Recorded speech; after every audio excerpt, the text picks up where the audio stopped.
Pertanyaan berikutnya. Tulisannya luar biasa ya Pak. Dokter ya.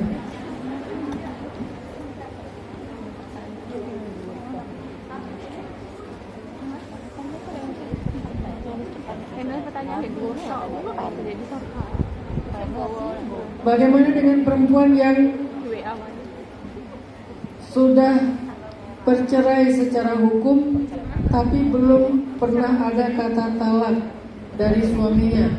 Apakah benar jika wanita tersebut menikah lagi termasuk perbuatan zina secara agama? Apa arti sudah bercerai secara hukum? Artinya kan dua-duanya sepakat. Karena tidak akan dihukumkan bercerai kalau salah satunya belum sepakat, kecuali terjadi kezaliman. Maka yang menceraikannya adalah hakim. Kalau dua-duanya sepakat, walaupun nggak ada kata talak secara sharih, maka itu sudah jatuh talak. Jadi itu tidak perlu dipertanyakan. Saya ingin meminta solusi kepada Ustadz. Saya punya teman laki-laki. Kita sudah berteman sejak SMA. Ini teman atau teman? Udah berteman sejak SMA. Saya tahu latar belakangnya. Berasal dari keluarga pesantren. Baru-baru ini dia menyatakan perasaannya pada saya. Kok baru nyatain? Udah sekian tahunnya. Tapi saya sendiri berasal dari keluarga awam. Saya harus gimana Ustaz? Terima?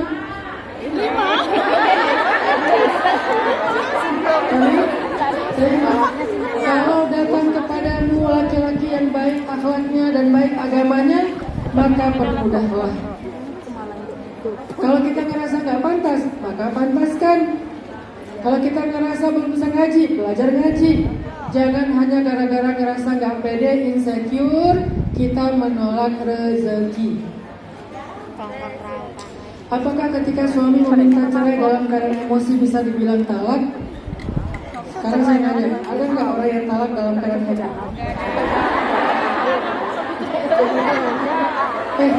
Talak nih?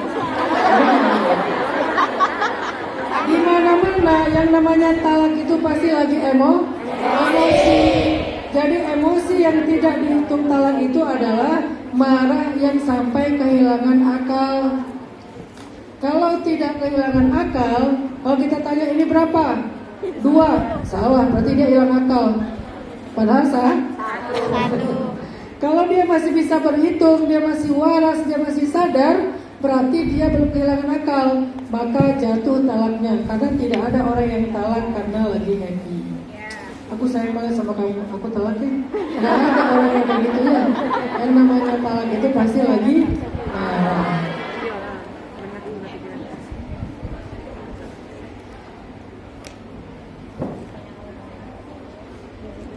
Saya meminta jalan terbaik sama Allah, tapi tiba-tiba rasa yang di dalam hati saya kepada suami saya dihilangkan oleh Allah.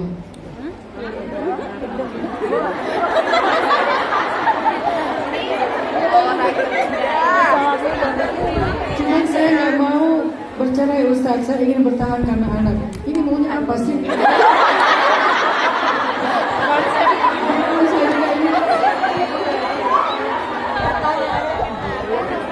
Anak itu adalah kekuatan. Jadi ketika kita lemah, lihatlah mereka. Insya Allah itu akan membuat kita bertahan dengan pasangan kita.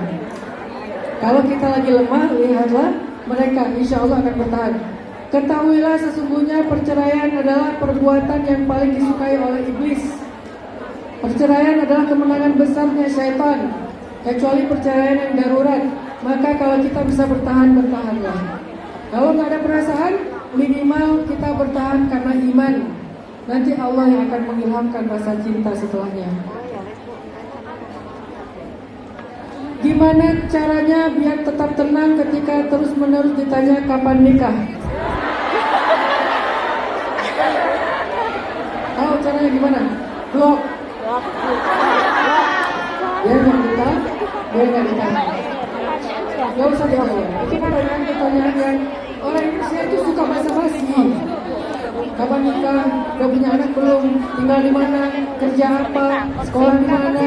Itu hanya budaya yang ada di Indonesia. Tempat lain nggak ditanya kayak gitu karena kita suka basa-basi.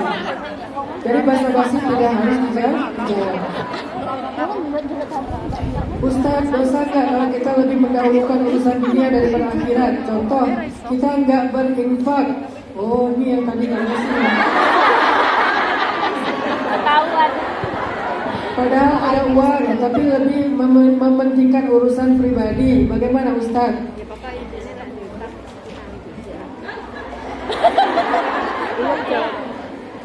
Dulu saya pernah bawa Mariam ke rumah sakit ketika saya dalam keadaan susah, dulu nggak punya uang.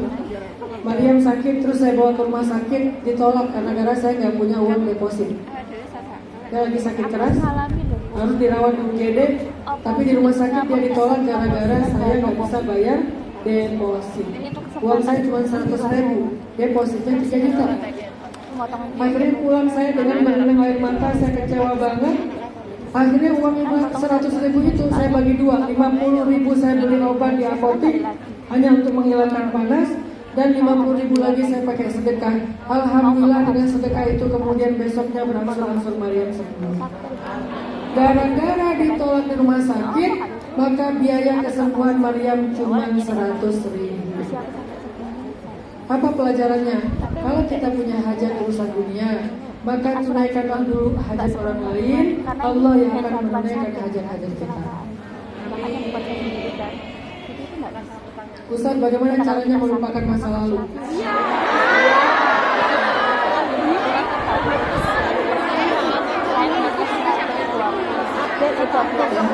Lupakan masa lalu dengan cara unfollow. Jangan stop talking, jangan kepo. Tapi ini pertanyaannya masih berlanjut. Terutama rasa trauma dan sakit hati karena suami pernah berzina dengan perempuan lain. Bagaimana cara melupakan? Tinggalkan dia. Karena itu dosa besar ya. Ustaz, tapi saya nggak rela meninggalkannya. Lihat ya, kalau dia bertaubat dengan taubatan nasuha, maka beri dia kesempatan. Tapi kalau dia belum berubah, tinggalkan, karena dia hanya akan membawa penyakit. Sekarang ada sekian puluh perempuan di Bandung mengidap HIV, padahal mereka tidak pernah melakukan dosa besar. Ternyata penyebabnya suaminya sering jajan. Korbannya istri. Makanya untuk kondisi kayak gini mah, kita memang harus agak tegas demi anak-anak, demi orang tuanya. Istrinya kemudian hamil, bayinya juga kena HIV, kasihan. Itu semuanya karena kejahatan si laki-laki. Ustaz, bagaimana cara kita menahan hawa nafsu? Tadinya kesini untuk mencari nafkah, tapi sering tergoda dengan hawa nafsu yang menghancurkan niat awal. Apa yang harus saya lakukan untuk melawan hawa nafsu? Lawan hawa nafsu dengan berpuasa, lawan hawa nafsu dengan sholat, lawan hawa nafsu dengan olahraga, lawan hawa nafsu dengan hiburan. Dari yang paling tinggi ya, sholat, puasa, zikir, Quran. Kalau nggak mampu juga, mulailah dengan hal-hal yang positif yang kita senangi. Olahraga, hiburan, beli skincare. Yang penting jangan berbuat dosa. Gak apa-apa, kalau itu tujuannya untuk meninggalkan dosa, maka itu bagian dari mencegah kemungkaran, tarkul mungkarat. Ustaz, bagaimana cara kita meyakini seseorang itu jodoh kita? Ada yang sudah mendesak sebenarnya. Bagaimana cara kita meyakini dia itu adalah jodoh kita? Jangan pernah memberi hati sebelum halal, karena kita tidak pernah tahu rahasia takdir. Jadi tidak perlu harus yakin, yang perlu itu adalah pelajari dia cocok nggak dengan kita, ngeklik nggak dengan kita, jujur nggak kepada kita, serius nggak. Kalau iya, maka ajak dia untuk lebih berkomitmen dengan halal. Kalau udah halal, saya terima nikahnya fulanah bintu fulan, baru detik itu juga kita berikan hati kita kepada dia.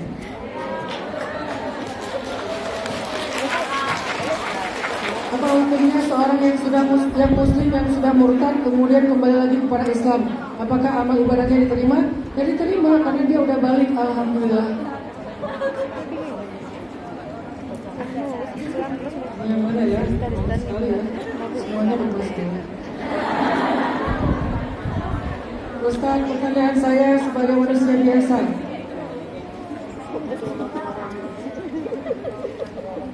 Apakah kalau kita berbuat dosa-dosa besar, maka nanti azabnya akan menimpa keluarga kita? Ya. Ketika kita berbuat dosa, Allah akan menghukum kita, dan hukuman itu bukan hanya mengenai kita, tetapi mengenai orang di sekitar kita. Tetapi bagi mereka itu bukan hukuman, tetapi itu penggugur dosa. Makanya kalau ada maksiat di sekitar kita nggak mencegah kemungkaran atau maksiat, nanti kalau Allah turunkan azab, bukan hanya ahli maksiat yang kena, tetapi kita juga yang bahkan ahli ibadah ikut menanggung azab tersebut. Kalau kita meninggal dalam musibah tersebut, maka kita meninggal sebagai orang yang husnul khotimah. Tapi tetap mengenai kita. Makanya itulah kenapa kita disuruh untuk mencegah kemungkaran, karena itu akan berpengaruh kepada kita, termasuk kemungkaran di dalam rumah. Anak nggak sholat, orang tuanya kena, keberkahan rezeki ayahnya berpengaruh, karena anak nggak sholat. Begitu juga dengan dosa-dosa yang lain. Jadi dosa secara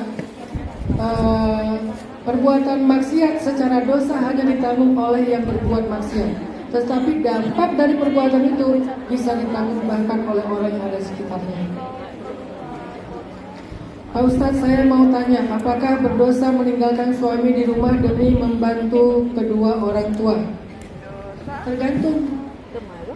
Kalau suaminya ridho, maka insya Allah tidak masalah. Tapi harusnya suaminya bisa menyelesaikan masalah ini sehingga istrinya tidak perlu harus pergi jauh. Gak semuanya suami mampu. Ada suami yang mampu, ada yang gak mampu. Ada yang pura-pura gak mampu. Jadi kalau suaminya udah berusaha tapi belum mampu, kemudian dia ridho, maka silakan. Dengan syarat, ada beberapa syarat syariah ya.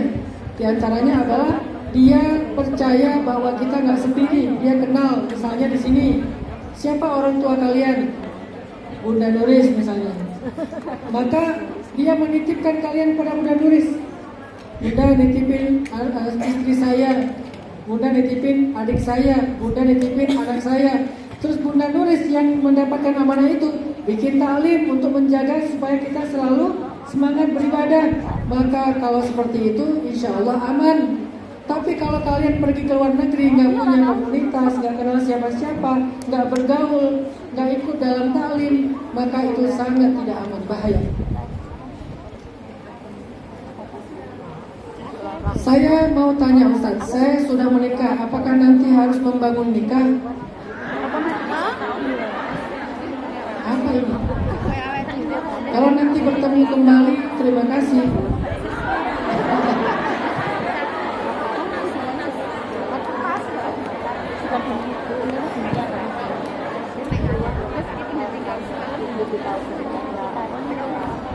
Apakah orang yang berbuat dosa itu termasuk takdir? Apakah orang yang berbuat dosa itu termasuk takdir? Kalau kita menganggap perbuatan dosa itu tidak termasuk takdir, maka cacatlah iman kita kepada Allah. Bahkan perbuatan dosa pun adalah takdir Allah. Kalau gitu, apa salahnya kita ketika kita berbuat dosa? Salahnya kita adalah tidak mau mengharapkan takdir yang terbaik di sisi Allah. Bukankah Allah memberikan ruang kita untuk memilih mau takdir yang mana? Takdir yang baik atau takdir yang buruk? Umar bin Khattab pernah melakukan perjalanan dari Madinah ke Syam, Damaskus. Di tengah jalan mendapatkan berita kalau di Damaskus lagi ada wabah menular. Akhirnya Umar balik lagi ke Madinah, nggak melanjutkan perjalanan. Ditanya sama tentaranya, ya Amirul Mukminin, afirarun min qadarillah. Apakah kita lari dari takdir Allah? Bukankah pandemi itu atau wabah itu takdir? Kita menuju ke sana sudah takdir. Kenapa kita lari? Apakah kita lari dari takdir Allah? Umar menjawab, na'am, firarun min qadarillah ila qadarillah. Kita lagi lari dari satu takdir Allah menuju takdir Allah yang lain. Jadi berbuat dosa adalah takdir dan berbuat baik juga takdir. Kenapa tidak memilih takdir yang baik? Wa hadainahun najdain. Kami beri mereka pilihan dengan dua jalan. imma syakiran wa imma kafura. Bisa menjadi orang yang bersyukur, bisa menjadi orang yang kufur. Ustaz, saya susah move on dengan mantan.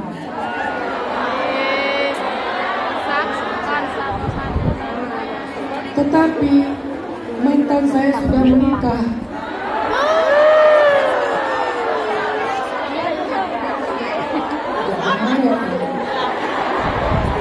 Tapi sekarang dia udah bercerai. Ternyata dia sangat mengikuti mantannya ya. Putus, nikah, cerai, diikuti update banget.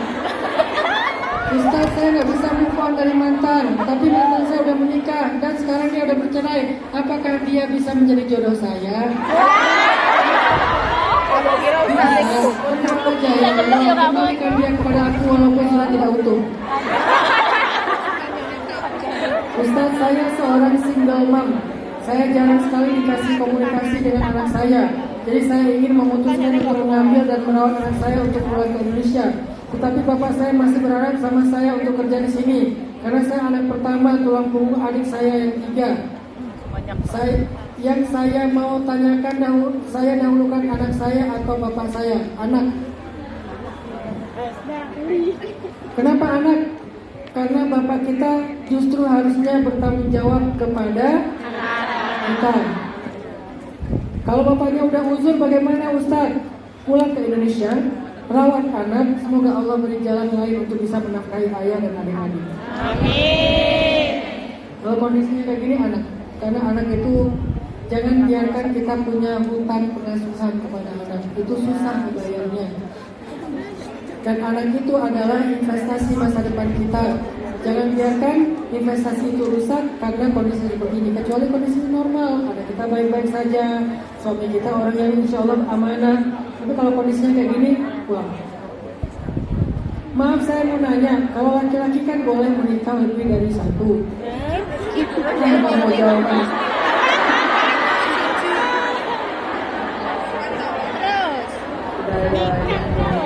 Suami istri mu'alaf, apakah mereka harus akad lagi secara islami, mengetahui mereka menikah sebelum masuk Islam? Lebih baik, gak apa-apa. Kalau mereka mau masuk Islam, maka mereka berakad lagi secara islami, walaupun itu bukan sebuah kewajiban, tapi itu lebih baik. Minta doa buat anak saya yang mau berangkat pelayaran Ustaz, namanya Teguh Budi Wibowo. Insya Allah nanti kita doakan. Ustaz mau nanya, bagaimana solusinya atas anak yang gak betah di pondok? Jangan dipaksa. Saya tipe orang yang sangat menghargai minat anak. Setiap kali anak saya mengeluh tentang pendidikan, saya tanya, apa yang kamu suka? Kamu hobinya apa, nak? Nanti saya akan memikirkan bagaimana mengkonekting hobi itu kepada jalur kesuksesan masa depan dia. Itulah pendidikan. Bukan memaksakan kehendak orang tua, walaupun niatnya baik, tapi nggak selalu harus seperti itu. Kita jangan menjadi orang yang arogan kepada anak. Dan mungkin dia punya alasan yang kita nggak ngerti kenapa nggak betah di pondok. Mungkin bukan karena dia nggak mau belajar agama, tapi mungkin metodenya nggak cocok dengan dia. Mungkin lingkungannya nggak nyaman bagi dia. Banyak faktor. Maka jangan paksa, diskusilah, terbukalah dengan anak. Biasakan berdiskusi dengan anak kita bahkan sejak mereka masih SD. Jangan membiasakan mendoktrin anak, karena itu bukan pola pendidikan calon pemimpin. Pemimpin itu diajak diskusi, sedangkan budak itu biasanya disuruh. Kalau kita ingin mencetak para pemimpin, berdiskusilah dan hargailah pendapatnya. Kalau kita ingin mencetak budak, suruhlah dia dan jangan pernah mendengarkan ucapannya. Mau mencetak budak atau pemimpin, atau hargailah pendapat dia. Karena pendapat dia itu nggak selalu benar, tapi kita telah memberikan satu pelajaran penting. Dia harus bertanggung jawab dengan keputusannya. Dia harus merasakan konsekuensi dari sebuah keputusan. Di situ kita sedang mendidik. Jangan salahkan dia terlalu berlebihan. Biar dia merasakan dan belajar sendiri. Tuh kan mama udah bilang jangan digituin. Tapi dikasih tahu, ya udah gimana sekarang? Apa yang bisa kita lakukan untuk bisa keluar dari masalah ini? Biasakan positif dan konstruktif, jangan hanya menghakimi. Jika istri bekerja lalu membantu orang tuanya karena alasan masih membutuhkan bantuan, Apakah harus izin suami? Lalu suami marah karena istri tidak izin. Lalu suami mengancam kalau istri masih mengutamakan orang tuanya, mending gak usah punya suami, cerai pisah aja. Apakah perkataan itu berarti saya sudah ditalak? Terima kasih Ustaz. Perkataan itu belum jatuh talak karena maksudnya baru mengancam, bukan memutuskan. Yang kedua, itu suami gak tahu diri. Udah benar istrinya solehah, mau bekerja, bantu ekonomi keluarga, dan gak punya kewajiban istri menafkahi suami. Harta istri, harta suami. Saya jika ada wanita sudah pernah menikah 2 kali dan gagal, status suaminya jejaka. Jika mau menikah lagi dan calon suaminya jejaka, perjaka kali ya. Bagaimana dilihat dari hukum syariat? Ya nggak apa-apa, bagus lah. Kalau dalam beberapa adat Indonesia tidak dibolehkan karena solusinya Ustaz? Boleh dalam agama, nggak ada masalah. Saya seorang perempuan yang sudah menikah dan seorang kakak dari 3 bersaudara. Amalan apa yang bisa membawa orang tua, suami, adik-adik saya dan keluarga saya masuk ke surga Ustaz? Ini istri keren banget. Dia mikirin suami, anak, adik, orang tua semua dipikirin. Luar biasa perempuan. Khadijah masa modern ya. Apa yang bisa saya lakukan Ustaz? Jadilah seorang ustazah. Jadilah seorang pendidik. Jadilah seorang daiyah yang selalu mengajak dan memberi teladan kepada kebaikan. Jadilah keberadaan kita dimanapun menjadi inspirasi kebaikan bagi orang di sekitar kita. Itu cara yang paling gampang. Seringkali saya berdoa agar tidak memimpikan mantan. Tapi setiap kali saya berdoa saya malah mimpi Ustaz. Apakah dia jodoh saya? Mimpi itu tidak selalu ilham. Bisa jadi memang kita belum selesai dengan masa lalu, makanya kebawa ke mimpi. Apalagi sebelum tidur masih boleh akun dia, pasti kebawa ke mimpi. Terus apa yang harus saya lakukan Ustaz? Apakah saya boleh berharap kepada dia? Boleh, selama dia belum menikah. Kalau udah menikah jangan berharap dia bercerai. Apa hukumnya sulam bibir dan sulam alis? Kalau untuk kecantikan tidak boleh. Kalau untuk kesehatan boleh. Contoh untuk kesehatan, bibir sumbing. Contoh untuk kecantikan, pengen alisnya rata. Kalau kecantikan nggak boleh, kalau kesehatan boleh. Tanya kepada diri masing-masing, ini cantik atau sehat? Sehat itu artinya ada yang nggak, ada yang cacat, ada yang sakit, itu namanya kesehatan. Kalau ada yang kita nggak nyaman, nggak seret, itu bukan kesehatan, itu kecantikan. Kok alis saya gini ya? Saya pengen alis saya gitu loh. Saya dibesarkan oleh nenek kakek dengan adik saya waktu berumur 2-3 tahun. Sejak saat itu saya tidak dirawat ibu dan ayah. Sekarang saya 32 tahun dan adik 30 tahun. Apa kami bisa bertemu dengan ibu kami? Boleh. Kami tidak memiliki informasi tentang beliau. Lalu bagaimana kami harus bersikap mencari beliau? Jangan tanya saya. Saya di mana Ustaz? Saya emang dukun. Boleh mencari keberadaan ibu, ayah, bertemu. Jangan pendendam. Jangan pendendam. Jadikanlah itu sebagai tadi salah satu di antara takdir Allah dan pasti ada kebaikan di dalamnya. Mungkin ada orang yang dirawat oleh orang tuanya yang utuh tetapi sering mengalami luka pengasuhan. Sedangkan kita dirawat oleh nenek dan kakek kita, tapi malah alhamdulillah disayangi dengan sesayang-sayangnya. Mungkin itu hikmahnya. Kita baru ketemu orang tua ketika kita tidak perlu lagi diasuh. Allah punya alasan. Berbaik sangka kepada Allah. Bagaimana cara agar hati tetap ikhlas dan menerima sikap yang kurang baik dari seseorang? Dan bagaimana cara agar tidak terlalu cinta kepada dunia? Supaya tidak cinta dunia, sering-sering mengingat kematian. Karena kata Nabi, "Aktsiru min dzikri hadhimil lazzat." Banyak-banyaklah mengingatkan penghilang kenikmatan. Apa itu kenikmatan? Saya mau tanya, apa hukumnya kalau ibu selalu doain yang jelek-jelek sampai minta izin nikah pun doain hancur rumah tangganya. Dan akhirnya doanya terkabul. Padahal dari saya bayi sampai saya dewasa yang ngurusin nenek kakek. Padahal saya anaknya nurut, gak pernah membantah. Kalau kita gagal dalam rumah tangga, jangan berpikir bahwa itu karena kutukan ibu kita. Kenapa?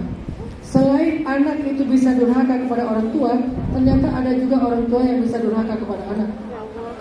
Di zaman Umar bin Khattab, ada anak yang gak mau berbakti kepada orang tuanya, sampai orang tuanya ngelapor kepada Umar, Amirul Mukminin. Ya Amirul Mukminin, anak saya tidak mau berbakti kepada saya. Akhirnya anaknya dipanggil, kenapa kamu tidak berbakti kepada ayahmu? Kemudian anak itu bertanya, ya Amirul Mukminin, selain anak durhaka, apakah ada ayah yang durhaka atau orang tua yang durhaka? Kata Umar, ada. Apa indikasinya? Apa kriteria orang tua durhaka? Satu, dia menamakan anaknya dengan nama yang buruk, atau mencela dengan celaan yang buruk, mendoakan dengan doa yang buruk. Itu berarti kriteria pertama. Kedua, orang tua durhaka itu mencarikan ayah atau ibu untuk anaknya yang tidak baik. Seorang laki-laki mencarikan ibu yang tidak baik untuk anaknya. Seorang perempuan mencarikan ayah yang tidak baik untuk anaknya. Itu orang tua durhaka. Yang ketiga, dia tidak memberikan makan dan minuman kecuali dari harta yang haram. Maka itu orang tua durhaka. Kata anak ini, ya Amirul Mukminin, ayah saya menamakan saya dengan nama yang terjemahannya celaka. Ayah saya mencarikan saya ibu. Saya lahir dari seorang perempuan pezina. Dan ayah saya tidak memberi saya makan kecuali dari yang haram. Maka itulah alasan kenapa saya tidak berbakti kepadanya. Akhirnya ayahnya dicambuk sama Umar. Jadi selain anak durhaka, juga ada orang tua durhaka. Makanya jangan takut kalau didoakan buruk, sementara kita tidak pernah berbuat buruk kepada orang tua kita. Itu gak akan berlaku. Akan berlaku doa buruk orang tua kalau memang kita menyakiti perasaannya dan durhaka kepadanya. Tapi kalau nggak berhak untuk didoakan seperti itu, insya Allah nggak berlaku, dan Allah maha bijaksana. Allah nggak sekaku asal ibu berdoa pasti kena, asal ibu berdoa pasti kena. Nggak sekaku itu Allah. Bagaimana hukumnya menyukai BTS atau K-pop?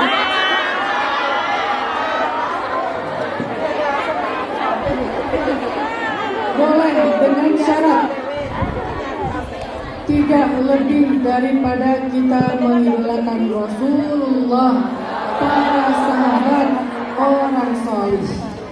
Kalau lebih dari itu masalah. Ustaz, share doa agar cepat dapat jodoh. Karena saya sudah kepala 3, belum menikah. Apa doa untuk cepat dapat jodoh? Saya pun dulu nggak baca doa itu. Ya Wadud, Allahumma inni as'aluka bi anni asyhadu annaka antallah la ilaha illa anta al-wadud urzuqnil mawaddah. Jadi berdoa ini cuma ngasih contoh ini. Ini cuma sih. Kenapa yang udah menikah aminnya keras banget? Kata Nabi, siapa yang berdoa kepada Allah dengan bersaksi tiada Tuhan yang patut disembah selain Allah, lalu memanggil Allah dengan nama Asmaul Husna, maka Allah akan mengabulkan doanya. Sehingga doanya adalah Allahumma inni as'aluka. Kalau nggak hafal, coba rekam. Coba direkam ya. Kasih ya. Ya. Oke, diam ya. Allahumma, ini kenapa yang udah menikah masih rekam? Allahumma inni as'aluka bi anni asyhadu annaka antallah la ilaha illa anta al-wadud urzuqnil mawaddah.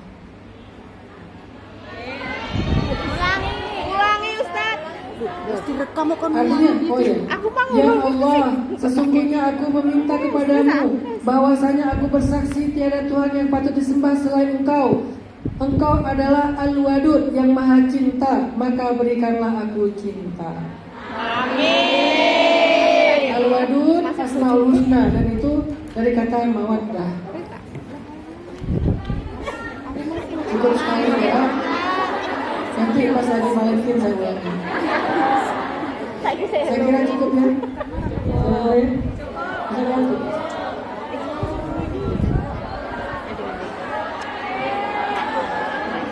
Satu lagi, yang warna pink.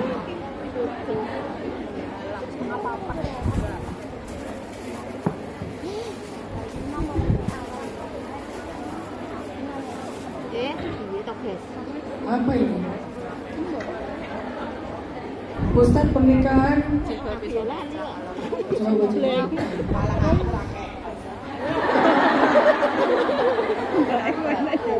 Pernikahan dadung. Ah, ini. Kadung kali ya?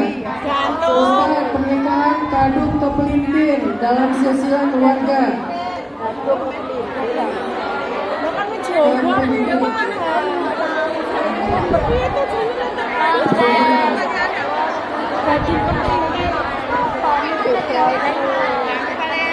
Pelintir kan? Dalam silsilah keluarga. Turun ranjang namanya tanya kasih kok mbak ada kaju kok adik masih untuk mbak sekarang ada mas sama Pelintir dalam silsilah keluarga artinya apa? satu tapi beda Oh, menikah dengan seribu. Kali telur. Sepupu itu kan bisa dinikahi.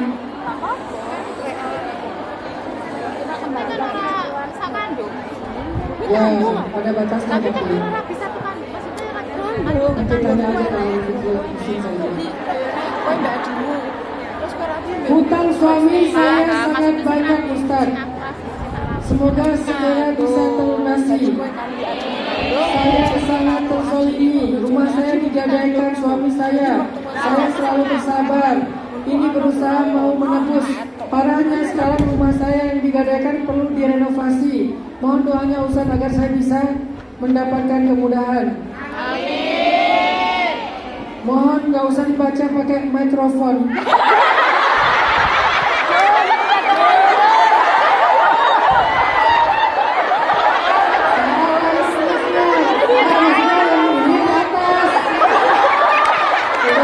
Baca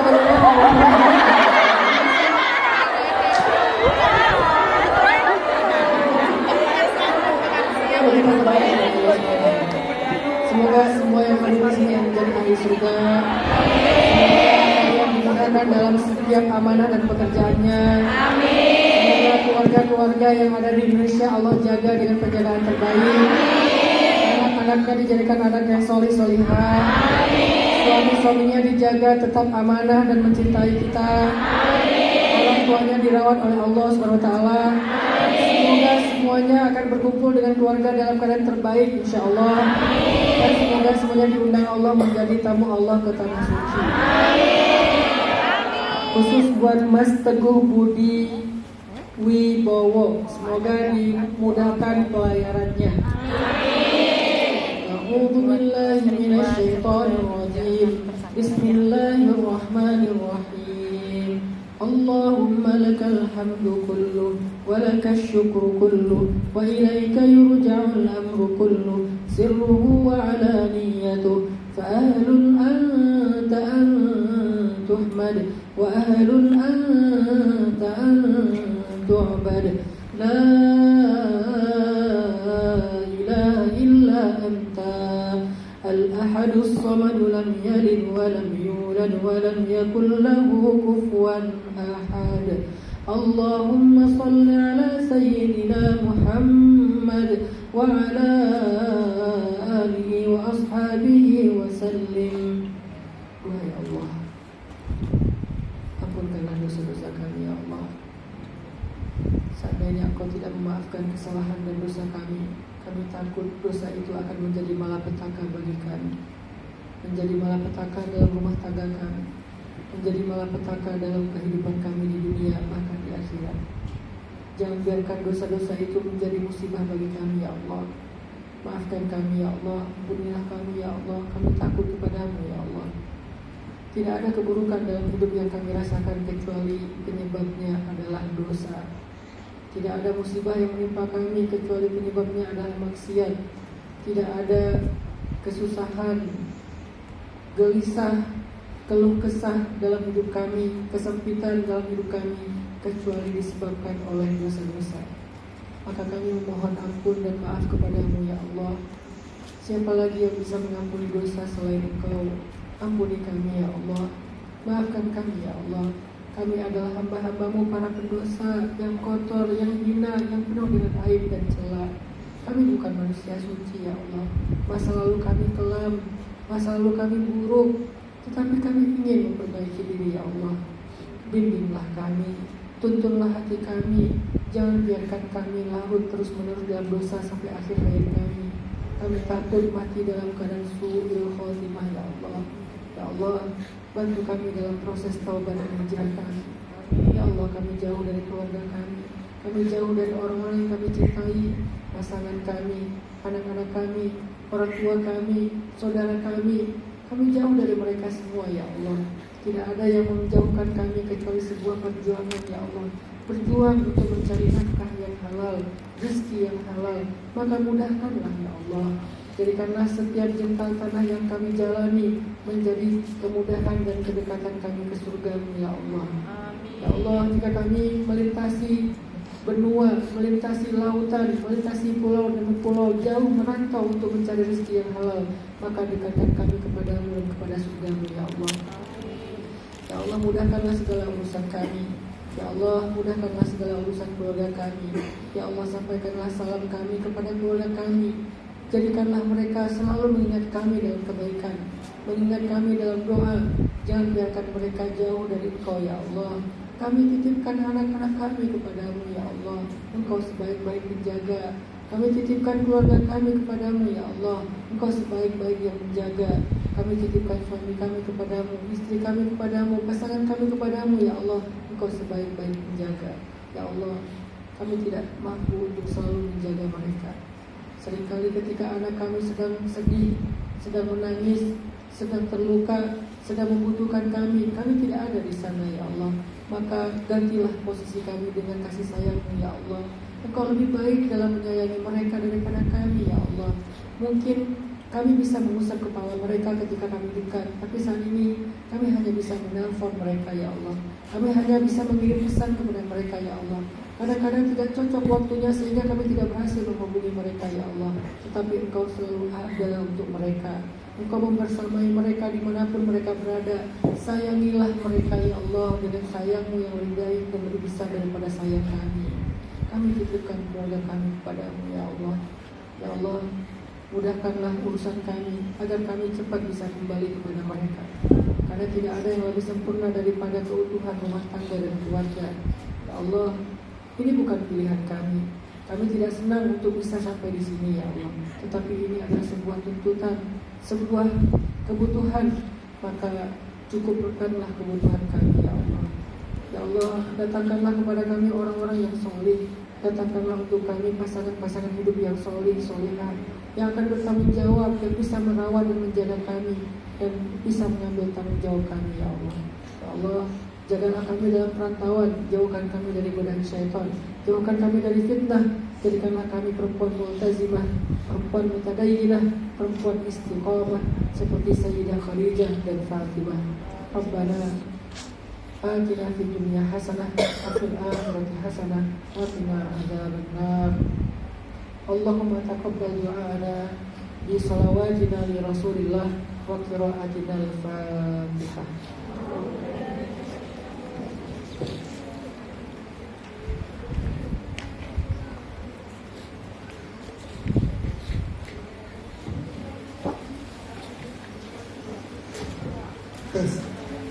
Alhamdulillah, jadi terima kasih.